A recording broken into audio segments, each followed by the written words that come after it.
V ക്രിയേറ്റീവ്സിലേക്ക് സ്വാഗതം. പേരിലെ വാക്കുകളുടെ അർത്ഥം എന്തുമായിക്കോട്ടെ, കശ്മീരി ഭക്ഷണത്തിലെ ഒരു പ്രമുഖനാണ് ഈ വിദ്വാൻ രോഗൻ ജോഷ്.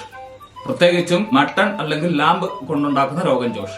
ഇത് ബ്രേസിംഗ് എന്നുള്ള ഒരു കുക്കിംഗ് രീതി ഉപയോഗിച്ചാണ് ഉണ്ടാക്കുന്നത്. അത് 2 ഘട്ടമായിട്ടാണ് ഉണ്ടാക്കുന്നത്. ഒന്ന്, ഇതിനെ പുറമശം നല്ല ക്രഞ്ചി ആവുന്നിടം വരെ കൂടിയ ചൂടില് വളരെ വേഗത്തില് പൊരിച്ചെടുക്കുക. അതിനുശേഷം ഗ്രേവിയിൽ ഉപയോഗിച്ച് ഇതിനെ വളരെ പതുക്കെ ജസ്റ്റ് ഒരു സിമ്മറിംഗ് ആവുന്ന ഒരു ടെമ്പറേച്ചറിൽ ഇതിനെ വേവിച്ചിട്ട് ഇതിന്റെ മൊത്തം വേവ് കംപ്ലീറ്റ് ആക്കുക. ഈ രണ്ടാമത്തെ രീതിയുടെ പ്രയോജനം എന്ന് വെച്ചാല് ആ ഗ്രേവിയിലുള്ള മസാല ഐറ്റങ്ങളൊക്കെ അതിന്റെ കഷ്ണങ്ങളുടെ ഉള്ളിലേക്ക് ഇറങ്ങിപ്പോകും. പിന്നെ ഇന്ന് ഞങ്ങൾ ഇവിടെ ഉണ്ടാക്കുന്നത് സോയ ചങ്ക്സും ഉരുളക്കിഴങ്ങും ഉപയോഗിച്ചിട്ടാണ്. ഉരുളക്കിഴങ്ങ് എന്തിനാന്ന് വെച്ചാല് സോയ ചങ്ക്സിന് അതിൻ്റെതായിട്ടുള്ള ഒരു പ്രത്യേക ഒരു ഫ്ലേവറോ അല്ലെങ്കിൽ അങ്ങനെ യാതൊന്നുമില്ല. അപ്പോ അതിൻ്റെതായിട്ടുള്ളൊരു രുചി കിട്ടാനായിട്ടാണ് ഞങ്ങൾ ഉരുളക്കിഴങ്ങ് ഉപയോഗിച്ചിരിക്കുന്നത്. ഈ രോഗൻ ജോഷ് ഉണ്ടാക്കുന്നതിന് കശ്മീരിൽ തന്നെ 2 വിഭിന്നങ്ങളായിട്ടുള്ള രീതികളുണ്ട്. അവിടുത്തെ മുസ്ലിങ്ങൾ ഫോളോ ചെയ്യുന്നതായിട്ടുള്ള, അതായത് ഉള്ളി, വെളുത്തുള്ളി, ഇങ്ങനെ പല സാധനങ്ങളും ഉപയോഗിച്ച്, പിന്നെ അവിടെ കിട്ടുന്ന ചില പ്രത്യേക പുഷ്പവർഗ്ഗങ്ങൾ ഉപയോഗിച്ചാണ് കശ്മീരി മുസ്ലിങ്ങൾ ഇത് ഉണ്ടാക്കുന്നത്. പക്ഷെ ഹിന്ദുക്കൾ ഉണ്ടാക്കുമ്പോൾ ഈ വെളുത്തുള്ളി, ഉള്ളി, പിന്നെ ചില പൂക്കൾ ഇത് അവോയ്ഡ് ചെയ്തിട്ട് കൂടുതൽ തൈരൊക്കെ ഉപയോഗിച്ചാണ് അതിന്റെ ഗ്രേവി ഉണ്ടാക്കുന്നത്. അപ്പോൾ ഞാൻ ഇവിടെ ഇന്ന് ചെയ്തിരിക്കുന്നത് വെച്ചാല് ഈ 2 രീതികളിലും കൂടെ നമുക്ക് അവൈലബിൾ ആയിട്ടുള്ള ഐറ്റങ്ങൾ വെച്ചിട്ട് ഈ ഒരു ഗ്രേവി ഉണ്ടാക്കാൻ നോക്കിയിരിക്കുകയാണ്. ഇപ്പോ കേസരി പുഷ്പം തീർച്ചയായിട്ടും നമുക്കത് എളുപ്പം കിട്ടുന്നതല്ല. പിന്നെ വേറൊരു പൂവുണ്ട്, അത് ഉപയോഗിച്ചിട്ടാണ് അതിന് ഈ ഡീപ് റെഡ് ആയിട്ടുള്ള ഒരു കളർ കിട്ടുന്നത്. ഇത് നമ്മുടെ കയ്യിൽ അവൈലബിൾ അല്ല. അപ്പൊ അതൊക്കെ കൊണ്ട് ഇതൊന്നും ഉപയോഗിക്കാതെ നമ്മുടെ കയ്യിലുള്ള എല്ലാ വിഭവങ്ങളും, അതായത് ഉള്ളി, ഇഞ്ചി, വെളുത്തുള്ളി, നമ്മുടെ ചെറിയ ഉള്ളി, ഇതെല്ലാം ഉപയോഗിച്ചിട്ട് അല്പം തൈരും കൂടെ കൂട്ടിയാണ് ഇത് ഉണ്ടാക്കിയിരിക്കുന്നത്. പിന്നെ ഈ 2 രീതികളിലും ഉണ്ടാക്കുന്നതിൽ കോമൺ ആയിട്ടുള്ള ചില ഐറ്റങ്ങളാണ് ഗ്രാമ്പൂ, ഏലക്ക, കറുവാപ്പട്ട, ഇതൊക്കെ. പിന്നെ എന്റെ ഇഷ്ടത്തിന് ഞാൻ ഇതിലേക്ക് അല്പം പെരിഞ്ചീരകം കൂടെ ഇട്ടിട്ടുണ്ട്. അപ്പൊ ഇതിന്റെ നിർമ്മാണത്തിലേക്ക് കടക്കാം. ഇതിനായിട്ട് നമ്മളിവിടെ എടുത്തിട്ടുള്ളത് ഇനി കാണുന്ന വിഭവങ്ങളാണ്: വഴനയില, കറുവാപ്പട്ട, ഏലം, ഗ്രാമ്പൂ, പെരിഞ്ചീരകം, ഉള്ളി, ചെറിയുള്ളി, ഇഞ്ചി, വെളുത്തുള്ളി, കശ്മീരി മുളക് പൊടി, കായപ്പൊടി. ഇത് 2 പ്രധാനമാണ്. അണ്ടിപ്പരിപ്പ് ഓപ്ഷണലാണ്. പിന്നെ അത്യാവശ്യം നന്നായിട്ട് നെയ്യും.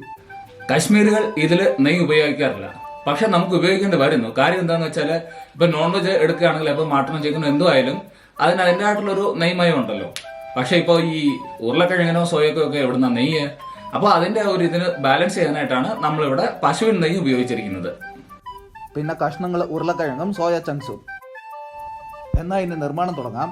ചൂടായ കടായിലേക്ക് ആദ്യം നമ്മൾ അല്പം എണ്ണ ഒഴിച്ച് എണ്ണ നന്നായിട്ട് ചൂടാവണം.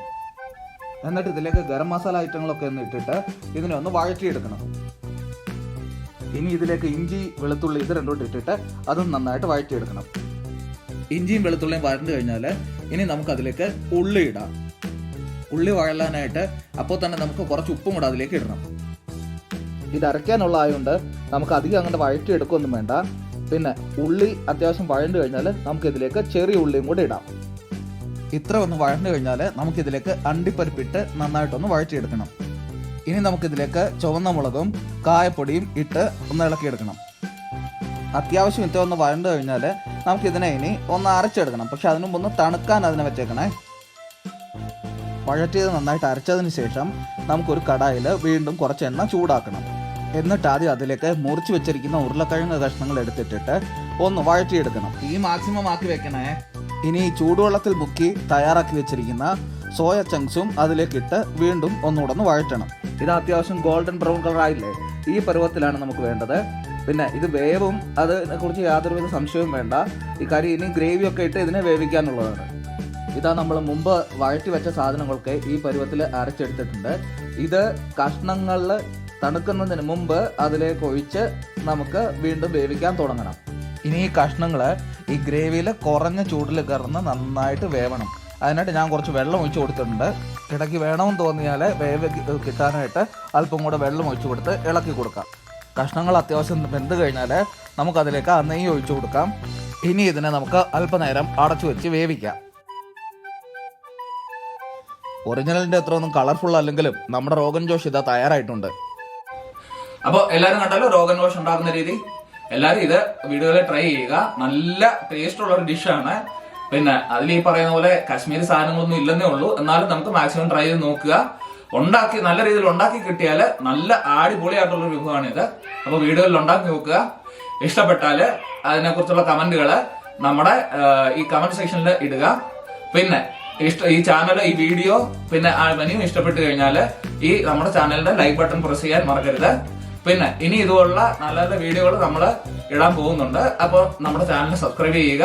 പിന്നെ അതിനടുത്തുള്ള ബെൽ ബട്ടൺ പ്രസ് ചെയ്ത് ഓൾ സെലക്ട് ചെയ്ത് കഴിഞ്ഞാൽ നമ്മൾ ഇടുന്ന വീഡിയോകൾ അപ്പോൾ നോട്ടിഫിക്കേഷൻ ആയിട്ട് എല്ലാവർക്കും കിട്ടും. അപ്പോൾ ഒന്നുകൂടെ പറയുന്നു, വീട്ടിൽ ട്രൈ നോക്കുക. Best of luck.